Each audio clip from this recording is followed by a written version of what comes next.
यानी कि अगर आपके कंपाउंड में एल्डिहाइड प्रेजेंट है और जिसमें कि अल्फा हाइड्रोजन नहीं है, तो that compound undergo disproportionation reaction to give alcohol and the carboxylate ion. This reaction is called Cannizzaro reaction. यानी कि कैनिज़ारो रिएक्शन को आप सिंपली ऐसे भी कह सकते हो, oxidation and reduction of aldehyde without any alpha hydrogen.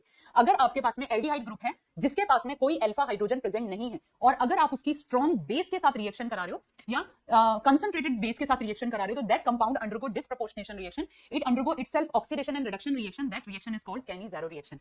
यानी कि आपने क्या लिया, आपने फॉर्मल्डिहाइड लिया जिसके पास में अल्फा हाइड्रोजन नहीं था. यहाँ पे तो एसिटिल्डिहाइड हो गया आपका, ये तो बेंजल्डिहाइड हो गया. बेंजल्डिहाइड के पास में कोई अल्फा हाइड्रोजन नहीं है.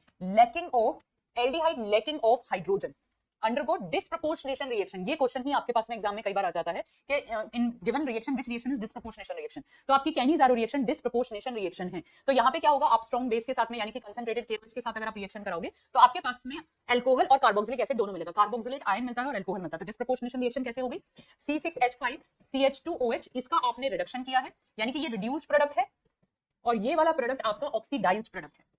ये आपके पास में ऑक्सीडाइज है, तो इसलिए आप इसे डिसप्रोपोर्शनेशन रिएक्शन कहते हो. The compound undergo oxidation and reduction both. अब मैकेनिज्म किस तरीके से काम करती है, बहुत आपको पता है. अल्फा हाइड्रोजन इनोलेट आयन बनने बंद हो गए हैं. अब ये वाली